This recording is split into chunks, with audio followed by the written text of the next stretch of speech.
I'm Tania Gustafson, award-winning nutritionist, behavior specialist, and certified mental wellness coach on a mission to help midlife women move from barely surviving to thriving.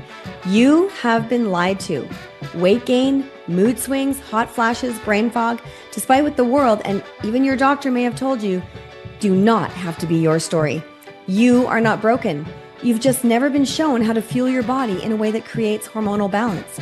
Fit Woman Podcast is where we expose the lies and share all things to help women take back control of their health, hormones, weight, and mental wellness and thrive through midlife. I'm so glad you're here.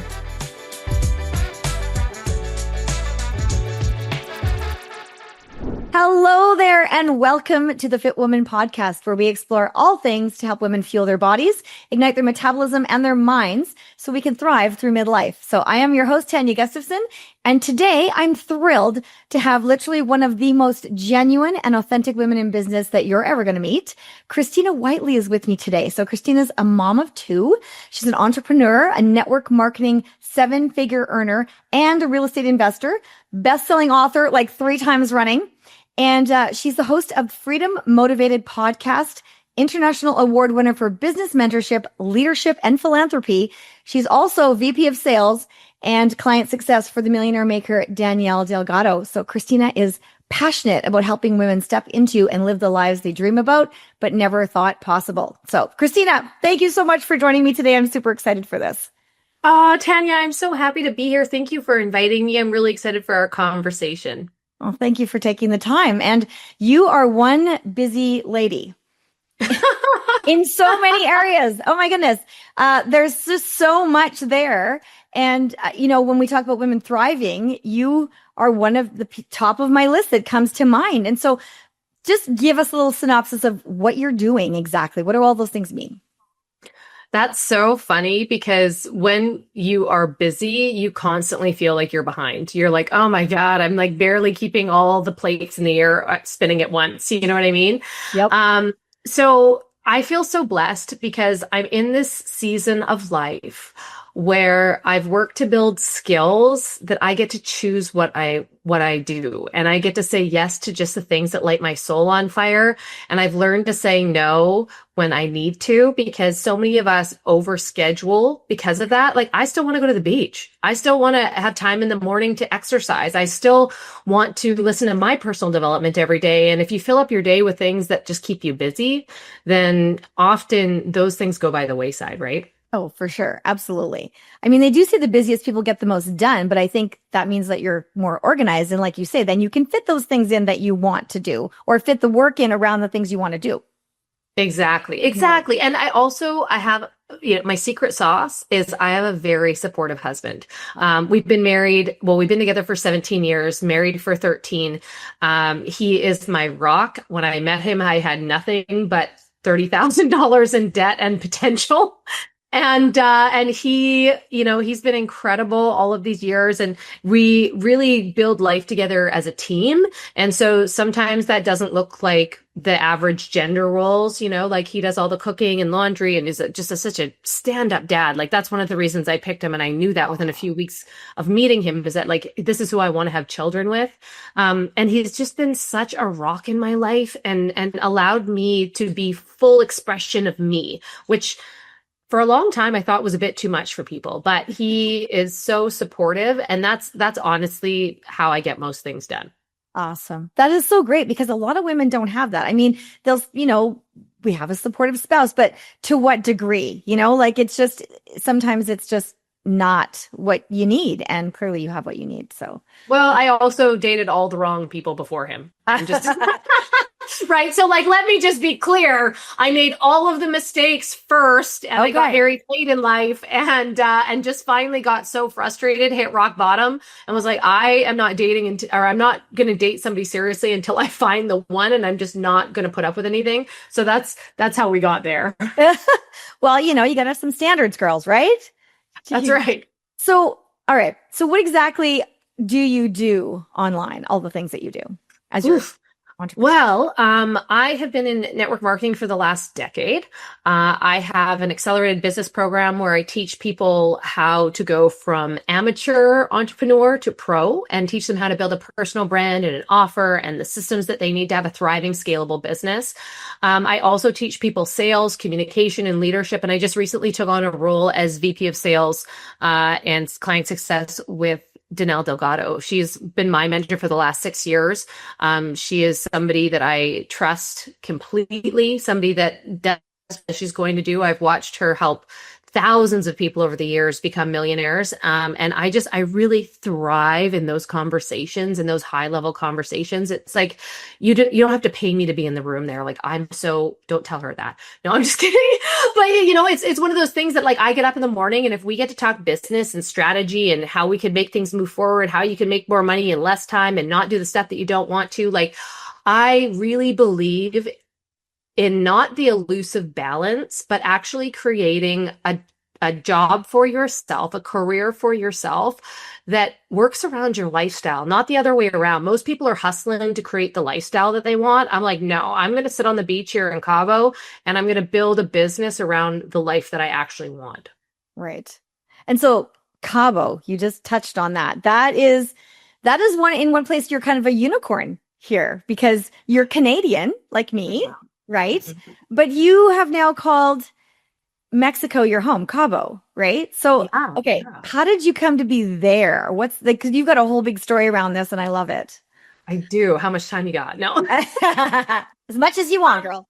Just to simplify, and we're going on year 5 here. So a lot of people come and go, right? Some people stay here 6 months of the year. It is so beautiful here. We've spent a lot of time here over our 17 years together. My in-laws are snowbirds and they come down here every 6 months. They've been doing it for 30 years. So we're very comfortable here. Don't believe what you see on the news, right? There's very kind, thoughtful people. They've got a vibrant culture. They put God first and family first. And it's just a beautiful place to raise your kids in a way that you're not trying to keep up with the Joneses, right? Life is a lot more slower pace. You learn to love life more. And that's really what the gift was. But, we love to travel and we traveled a lot before kids. And I always, as a little girl, like this, talk about manifestation. As a little girl, I always dreamed of being able to live somewhere tropical with palm trees in the ocean with my family. But I had no idea how to make that happen, like zero. But it was always kind of like in the back of my mind that that's what I wanted. And then COVID came around. And that was like a very rude awakening to a lot of things for us. Yeah. I mean, we knew some of the stuff that was going on. And, my husband and I talked about homeschooling our kids.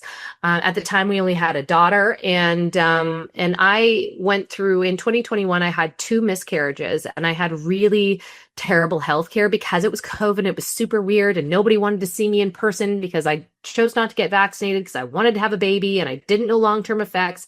Whatever you decide is up to you, and that's fine. I think it should be personal choice. But we were ostracized because of that. Our family treated us differently. Our community treated us differently. We didn't have the support that we thought we did. You know how it says, like, you need a village to raise your kids? Right. Our village fell through a big hole in COVID. And I was just like, wow, we've made all of these decisions our entire adult life for family. And then when push came to shove and when we needed them the most, they weren't willing to have the hard conversations. And, we didn't want to make anybody wrong. We didn't feel the need to prove a point. So we quietly removed ourselves from the situation. And I had postpartum depression on top of postpartum depression after the loss. Everything with lockdowns and COVID, we both had a really hard time with our mental health. And, we say that it saved us when we left, and we made a very snap decision when they decided to close the borders in Canada. The day that came on the news and they said, we're going to close the borders in 3 weeks. If you do not get vaccinated, you're not allowed to leave the country. I almost had a panic attack because I was like, my core value is freedom.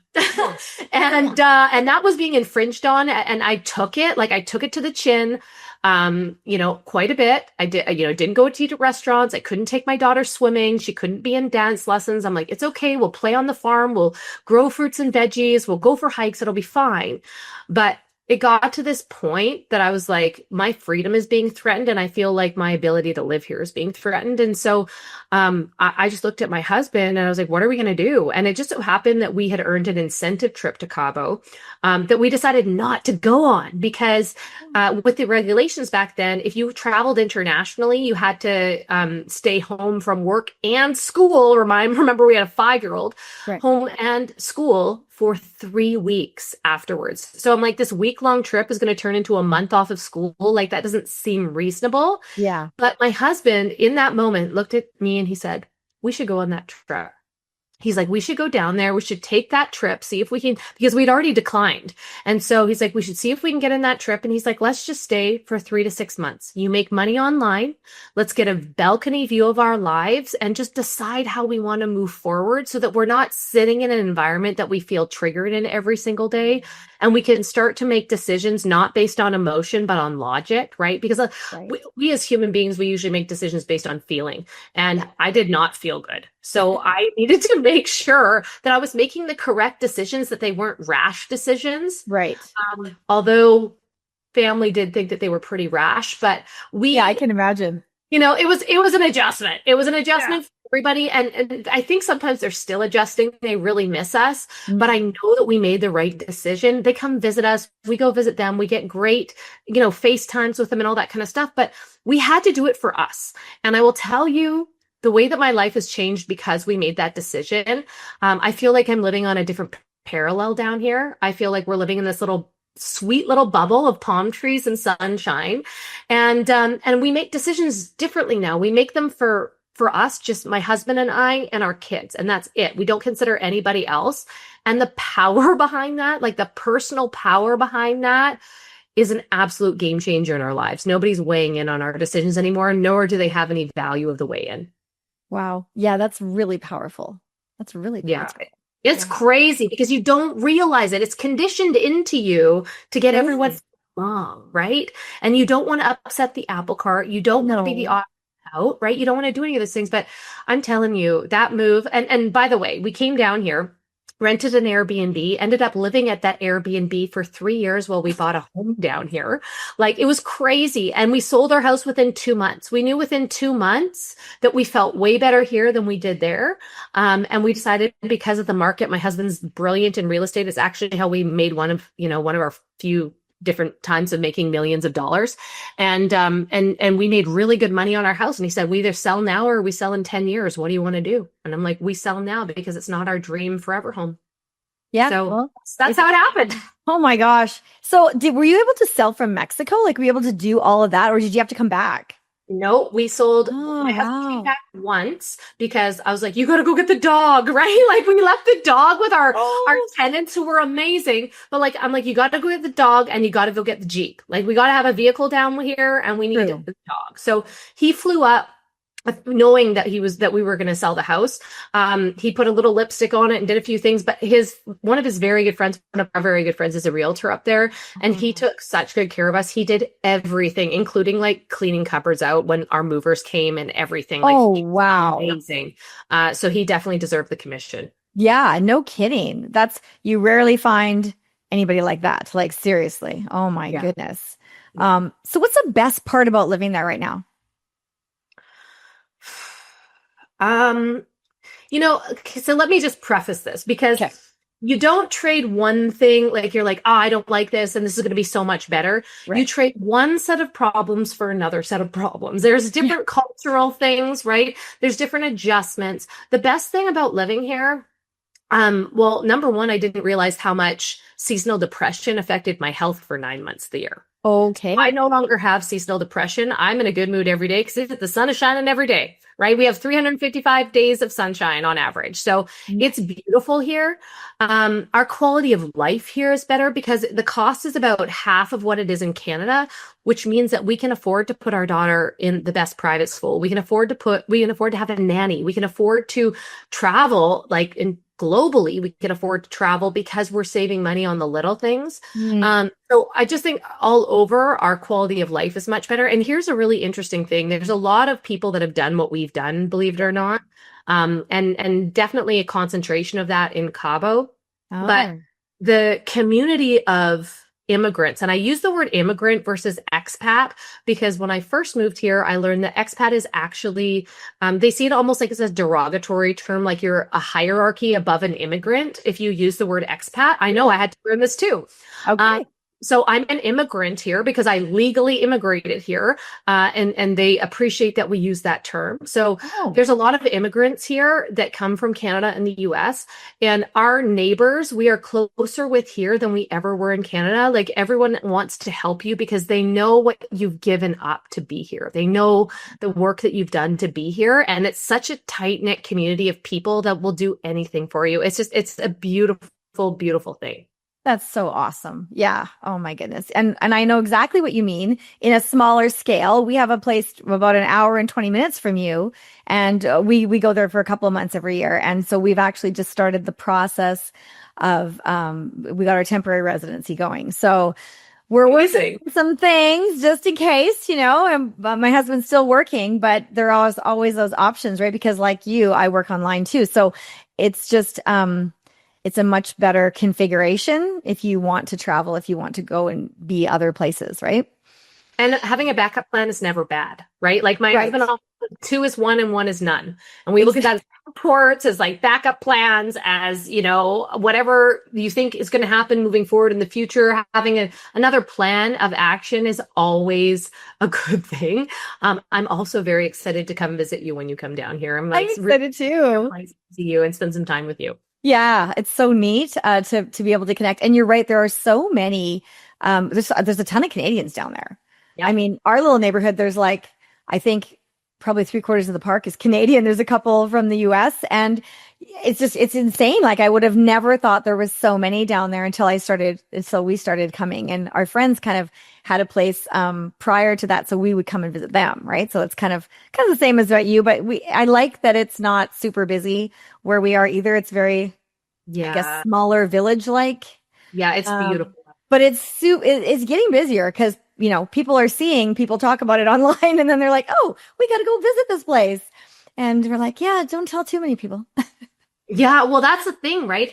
And I mean, now people down here, we laugh because they complain about the traffic. I'm like, go try and sit in traffic at Toronto or whatever. Like, this is not traffic. Not traffic. But I just posted actually today on my stories a picture of Cabo in 1988 versus 2025. And the difference is insane. There's almost 300,000 people here now. And that's only happened in the last like 30-ish years. That's a lot. That's a ton. It's a ton, but it's also one of the best places for weather because we don't have super humid weather and it's reliable weather. We don't get hit by hurricanes very often because of the way that the seas meet. There's lots of business opportunity. There's a Costco, a Walmart. We call it Mexico Light because there's like all of the things that make, and most people here speak English. Like most people have come from other areas of Mexico to work here because tourism is massive. There's multiple billion dollars, like a few $1 billion that come through Cabo every single year with tourism. I think they had 7 million tourists come through last year, whether it was air or cruise. Wow. And so you realize like there are these little pockets where people come and we all work in this like really cool ecosystem together. And so if you ever see any of that like resistance online of like people don't want you in the country or whatever, I mean, this is happening globally. What is going on is happening globally. So we don't experience that here in Cabo because everybody here is here to better their lives. Yeah, I totally agree with you. All that stuff that was coming out and whatever, I was like, what are you talking about? I've never seen that, and then when you messaged me, said, nope, not true. I'm literally still here and it's okay. And I'm like, yeah, that's what I thought. I'd be like shocked, So just based on that, I've been there and the culture and just the environment, it's really quite nice. But you found opportunities to work and earn money anywhere, right? And you've done it so well to be recognized by the International Association of Top Professionals. Like that's huge, right? So tell me, how did that happen? Like, were you working with someone? Were you like, did someone what do you call it, nominate you? Yeah. Yes, okay. So here's the deal. And this is what I really love about the International Association of Top Professionals. And I also feel like I'm going to crush a few dreams here for a second, because I learned a few years back, there was probably 5 years ago, I got an email that said, "Hey, we'd like to recognize you for Yahoo Finance as one of the top 10 business women of the year, or business coaches of the year." Okay. And I was like, "Wow, like that, how did you find me? This is amazing." And then I email back, and then they come back and they're like, "Okay, so your package is $700, blah, blah, blah." And I was like, What? so I buy it. Like all I have to do is buy it. And I didn't realize that a lot of the recognition that is shown online, I'm going to ruin it for so many people. A lot of the recognition online is bought. If you want to be on the front page of Forbes magazine, it's bought. It's $7,000. No way. If you want to be a New York bestseller, $250,000. Like these are things that people don't realize in the marketing world, that you pay to play and you pay to get your name out there. So this was like a huge unveiling for me. I was like, oh my God, like I can't believe this. And so at the time, I had a bit of a self-sabotage moment, right? I had a bit of a moment where I felt like an imposter. And I went to my business coach and I said, I've seen other women buy this and promote it, but I don't feel like I deserve that title. I'm not ready to take on that title yet. And I don't feel like I earned it. And I had this like really heart to heart with her because I was like, but other people are doing it and they're getting all the accolades for it. But I just don't see the merits behind buying it. And she gave me really good advice. And she said, Christina, go with your gut. Because she's like, if your gut says that and it doesn't feel real to you, then wait until you earn it, because when you earn it, it will mean so much more to you. And I was like, that's really good advice. What I love about the International Association of Top Professionals is, number one, they do give you opportunities to pay to play. They do give you marketing opportunities that are insane, that you would never be presented with in a year anywhere. Like I had hundreds of published articles, my picture on the big screen in Times Square, right?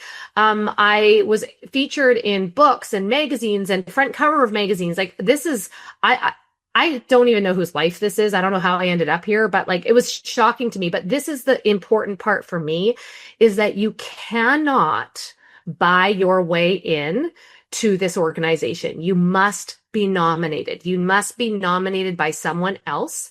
And there are pro athletes, like all-stars. There are doctors and people that have made a significant difference in the world, right? There are influencers that, and like not like Instagram influencers, but like influencers in the fact like you're a thought leader or somebody that has done amazing things in nutrition, right? Like I look at Dr. Peter McCullough as part of the organization. Oh, excellent. Yes.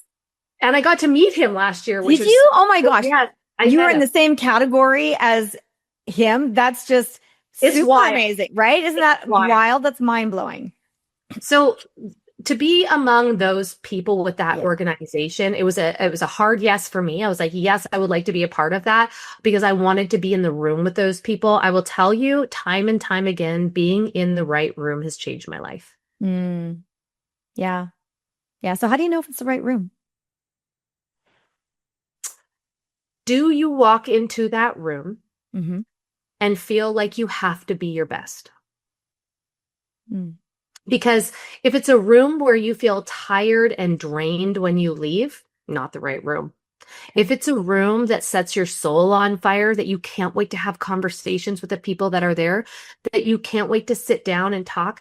Like if you are in this space where you are seeking growth, number one, ask for a referral. Ask somebody that has been where you want to go. And like, who did you use? Who's been your mentor? Like we don't talk about this enough. To rise quickly in business success, in life success, whatever. We all need a team of people around us, whether that is a counselor, a psychologist, a business mentor, a coach. Like we all need people in our corner holding us accountable, because we tend to settle for what's comfortable. And so she was actually, I'm now crossing over to something different, because I believe that one of the best rooms is with Danelle, and that's why I recently partnered with her. Right. But she was actually the person that sparked my move to Mexico, because she's just like, tell me how you feel right now. Tell me what's going on. Tell me what your options are. And I said, well, we could go to Mexico. And she's like, where? I'm like, Cabo. She's like, I love Cabo. She's like, really? And she's like, well, why wouldn't you go? And I couldn't answer that question.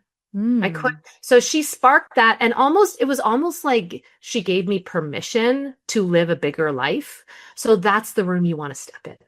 Yeah, it's interesting how we sometimes need that little push or even like validation from someone else because it's like, Yeah. should I even be thinking that? Yeah. Yeah. Like, do I deserve to even think that? Like, maybe I should be here. Like, I sometimes have that, like you're anchored somewhere, like that you have a duty or that you have a responsibility or you're obligated or however you want to phrase it, that you have to stay stuck in wherever you are, like whether it's geographically or in your business or your relationship or whatever. Sometimes it just feels like even though you don't really think that that's maybe the best place, but you feel like you have to be there. It's kind of like that, a tug of war. Yeah. The obligation, the people pleaser in you, Mm-hmm. right? You're just like, what would people think if I did this? And to further that, it's so funny because when I moved, my grandma's like, you need to remove some of my friends that follow you on Facebook because they can't know that you left in the middle of COVID to move to Mexico. I'm like, so what? Like, who They cares? can remove themselves. Who cares? I'm so irresponsible. See you later. And I had to grow that muscle to be able to say that to somebody that I love and adore, right? Yeah. I remember having to say that. She's like, am I ever going to see you again? And I was like, that's up to you because of the weirdness of COVID, right? Yeah. And so I said, that's up to you. I love you. I adore you. I want to see you all the time, but that's up to you. And so it was just such an interesting time. And I think that having the audacity to do something great, once you've done it, like it takes risk, it takes courage, it takes all of those things, but you build confidence in the process. Yeah, for sure. For sure you do. Absolutely. And then you just get to that point where, like you said with your grandma, like it's almost like you don't care what other people think anymore. Yeah, you just get to that point, and it doesn't matter who they are. The only person that I'm seeking validation from is myself and my husband to make sure that we're on the same path together. And then people that I really admire, I'll seek their advice. I'll seek what they think. Right. But I wouldn't seek advice from anybody I wouldn't trade places with. Yeah. No, that's really, really good advice, right? Because why would you? And I think we do that all the time, like we check in with people, but then where's their, I once heard from somebody, you can either get advice or counsel. Yeah. Right. So advice is that someone's just giving you their opinion, but counsel is from someone who has that experience, who's been there, done that, could tell you, yeah, probably you want to avoid this, but this is what I experienced. It was better over here. And so they've already lived it, done it, created it, whatever it is that you're talking about. And those are the people I think that we need to put more stock in their, what they're saying, what their advice is. And which is what I love when I've been privy to some of your trainings, and they are, you can definitely tell that it's coming from a lived experience place and a place of experience and a place of really love and caring and compassion. Honestly, like you really come across as, I'm not just telling you something, I'm telling you something because I really care how this is going to affect your life. Yeah. And you know what? I thank you for making that differentiator, because when I teach people, I don't just tell them what to do, I tell them why to do it, right? And when you tell people why, they're more apt to do it. If you just sit at the front of a room and tell people what to do, they're like, okay, well, that worked for you. But then if you give them reasons why, they're like, oh, I know that reason. I've seen that reason. It's my life, right? Like that makes total sense. And when it makes sense to them, then they'll start using it as a habit. Oh, for sure. Absolutely. So do you work primarily with women? I think you do, right? Yes, I do. Yeah. Okay. So then what's something that you've noticed specifically about women that has changed and shifted over this time, this last few years, like since you've kind of done your big move and whatever with all the women that you're coaching? Has there been a mindset shift or something that's going on? There's a couple of things. So first thing, I'm in the season of life that I have a 9-year-old going on 16 and I have a toddler. He's almost 2. And, I've talked over the last couple of weeks, I've talked to a bunch of my mompreneur friends that are high level, high producing, but also moms. And there's this spiritual battle within us that are like, we have to keep doing this business thing. We got to keep growing this because we need the financial stability. But goddamn, our kids need us. They need us more now than ever. We need to be a bigger influence on them. We need to explain things to them. We need to like have real conversations with them. So we're feeling very tired and like pulled in multiple directions. Yeah. But it's okay to have seasons of life and business. So it's okay to lean into motherhood. It's okay to lean into business. It's okay to not be full steam ahead in business and just do, daily things that'll move the needle forward while you're parenting, because these small kids, we only get to know them as kids for a very short amount of time. We only have a very small amount of time to influence them. And I'm very, very, very aware of that. So everything I do right now, I'm thoughtful of that. And like, how can we improve this? How can it get better? How can we have a better understanding? How can we have a closer relationship? But then I'm like, I should be working right now. I gotta like pay the bills and do all these things, right? So there's like this like constant fighting of what needs are most important. And this is like across the board with all of my mompreneur friends. And I think that we're starting to relax a little bit and realize that not everything has to be done all at once, that there is a huge transition in the industry. And this is not just my mompreneur friends now. This is like every woman that is going through this, whether it is a health transformation, because we're getting new information about health all the time. All the time. Right? Whether it is a lifestyle because people are burnt out and don't want to live like this anymore, and they want to find a through line. They want to find the easiest path forward. When I say easiest path, I don't mean the easiest. I mean the most direct path forward to what they want to build that is purpose driven. People don't want a job anymore to pay their bills, which is what we were taught as kids, is like, get a good job so you can pay your bills. But what they want is to act in purpose. They want to act in service. And with this new era of technology and AI, which, we don't know how this is all going to unfold. All we can do is adapt and adjust course. And I say this quote all the time, but Darwin said, it's not the strongest and the most intelligent that survives. It's the species that adapts the fastest to its environment. Mm-hmm. And so in this adaptation, where do we fit in? How can we use it to our advantage and create more time and space? Because I believe that that's what we're coming to, more time and space on the other side, because we can use these technologies within our business, within our life, to help us offload some of the work. But how to do that intentionally. And that's what I really see is like people not hustling the way that they used to, but being not to say they don't work hard, because I think there's been this weird anti-hustle culture thing. Well, I think there's a difference between working hard and hustling. Like we have there's that stigma of, oh, you're doing like a side hustle or you're hustling someone or whatever, but it's a whole lot different than working hard.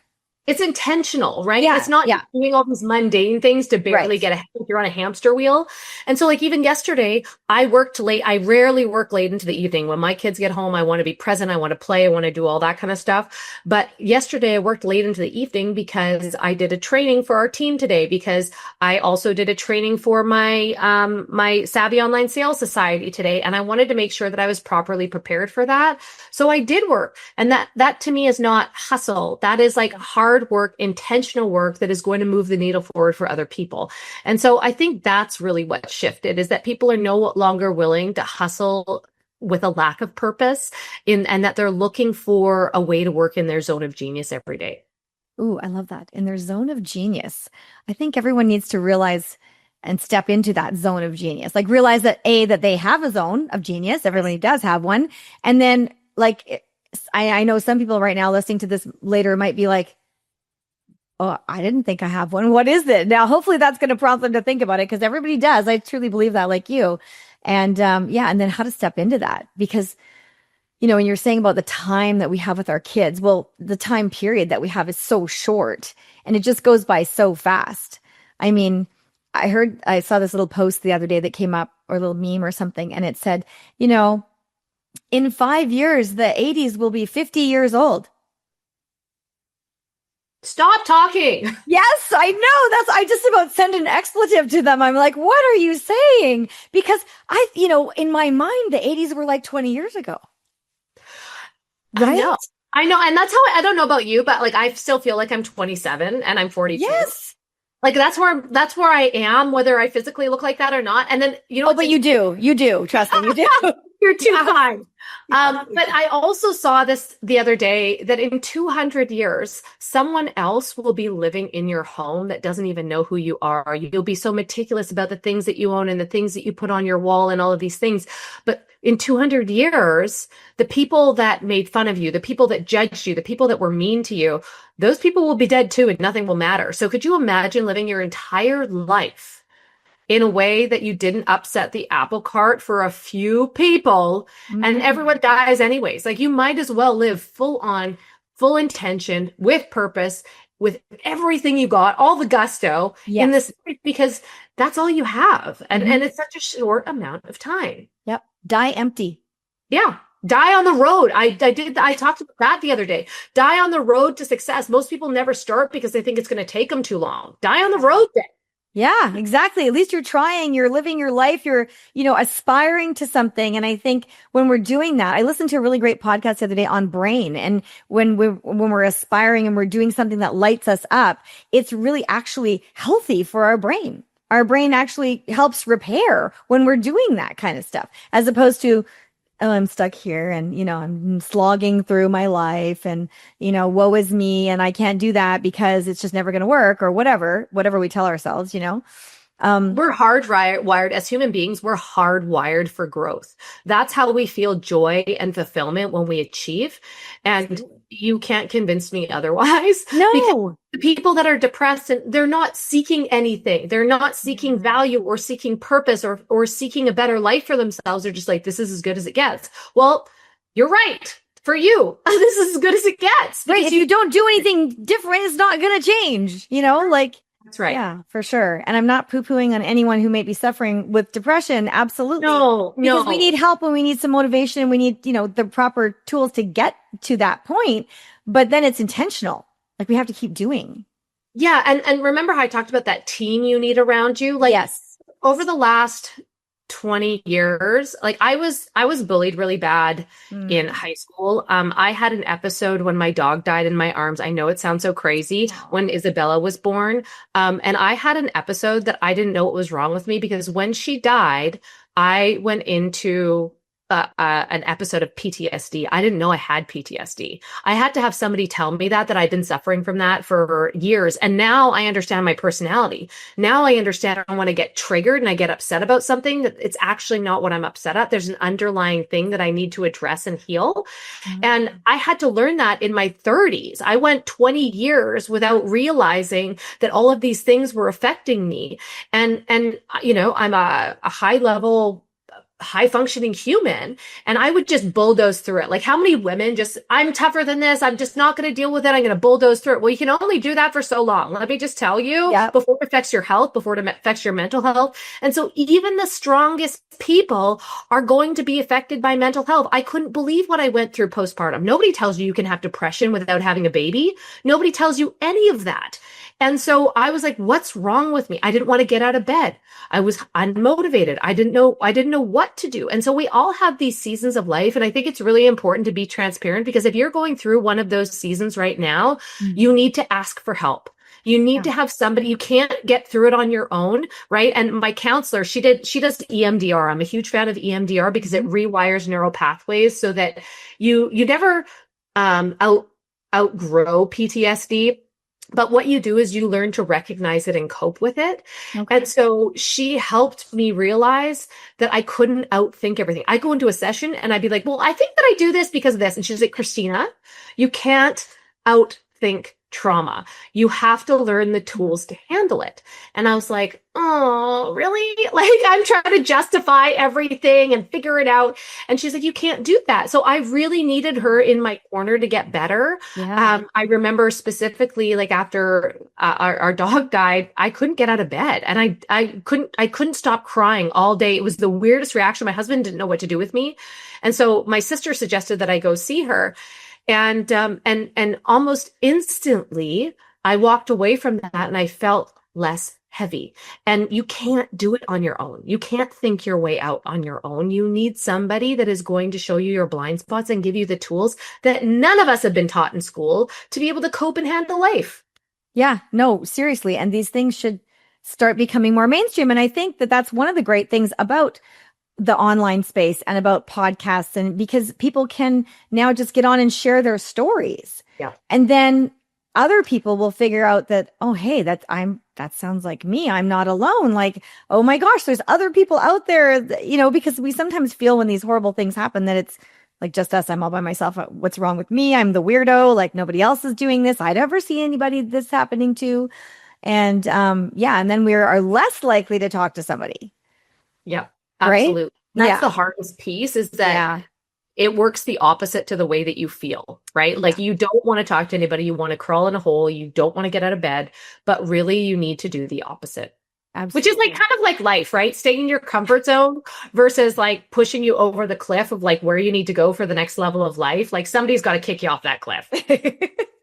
You're good at that. You're good at kicking people off the cliff. Well, I try and like give them a gentle nudge, okay? The nudge, right? Well, that's what we need, right? Sometimes we need a kick, sometimes we need a gentle nudge, but either way, you're good at that.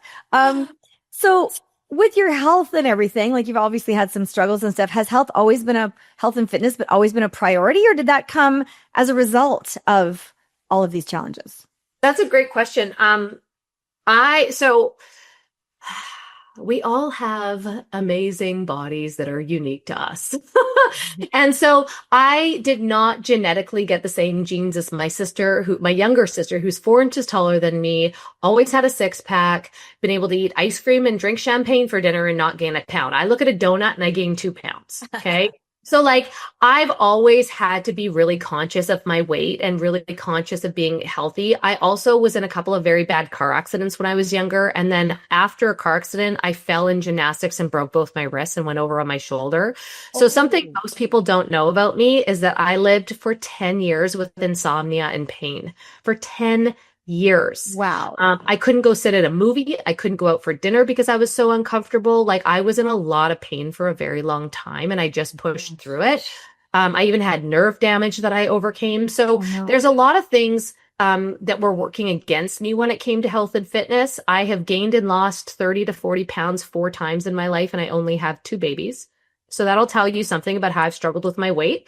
Yep. But when I met my husband, I was going to the gym 5 days a week. I was going to hot yoga 3 days a week. Like I loved feeling fit. I loved being that way. But then I had kids.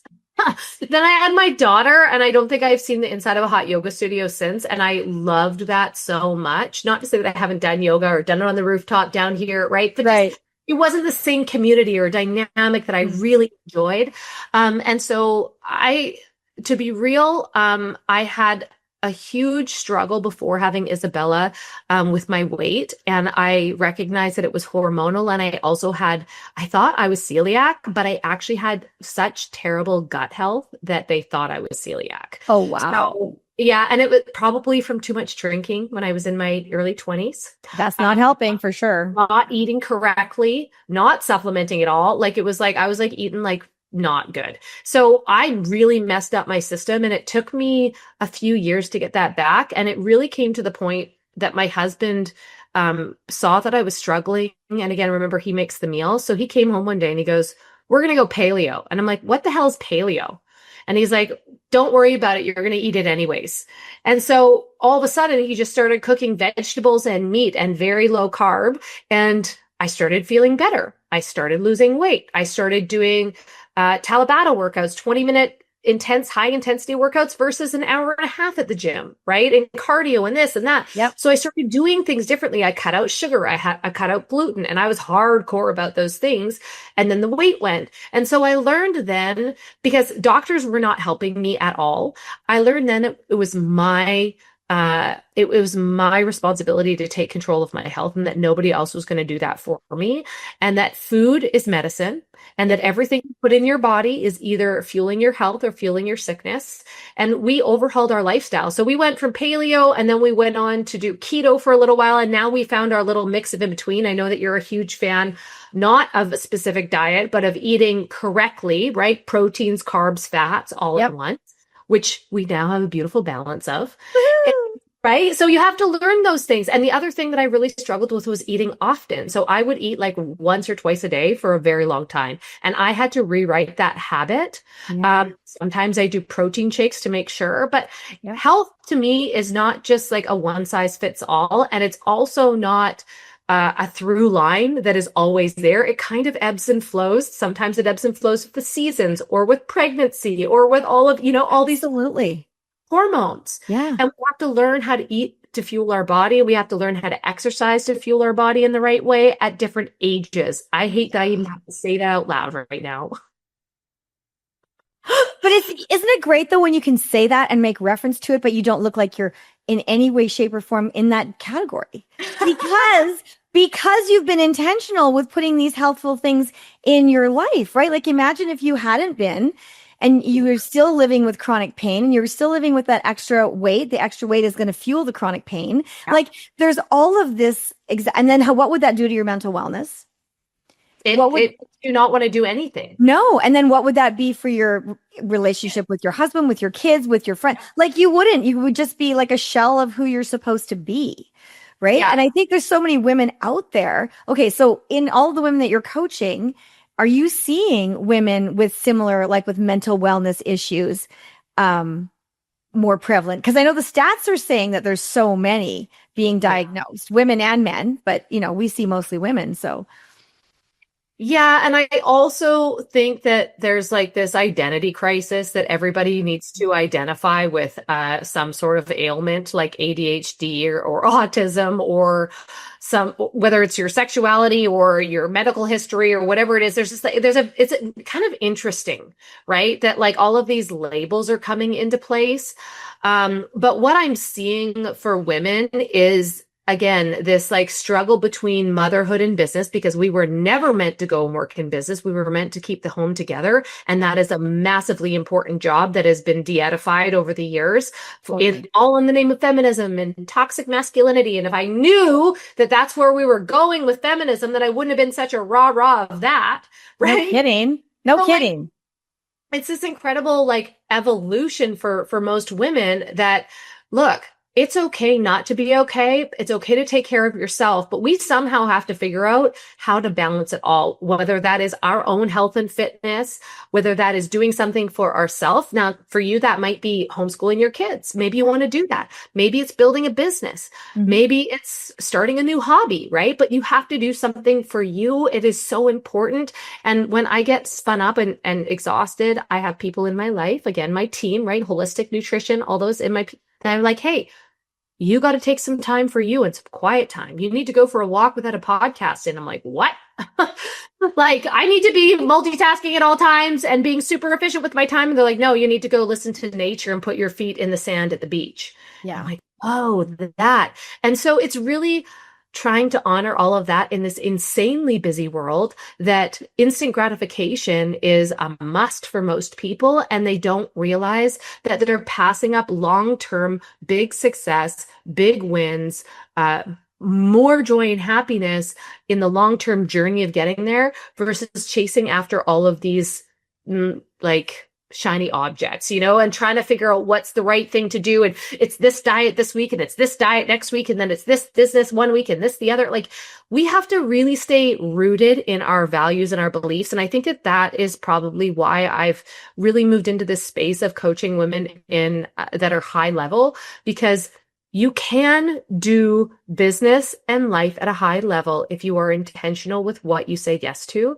and you have somebody on your side showing you a different perspective. Like I really believe that we're in this like TSN turning point of life, that we don't need to be responsible for all things. We just need to do what we can do well and then outsource the rest.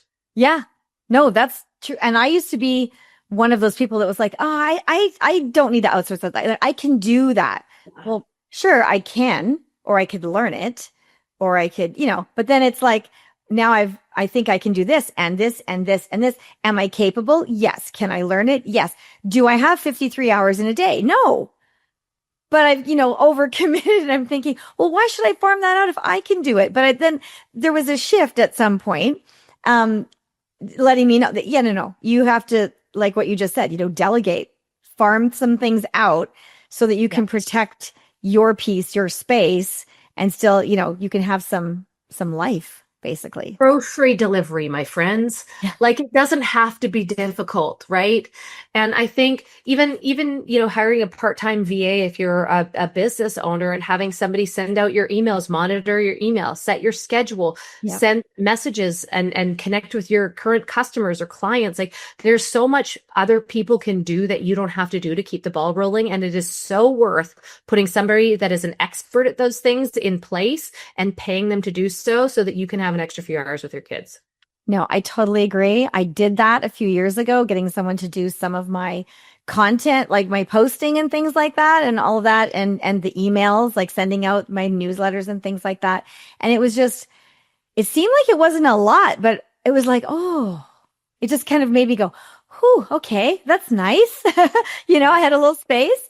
And then the other thing that I did is that once a year, and I've started doing it maybe now twice a year, is like, I remember one year for my birthday, my husband's like, what do you want for your birthday?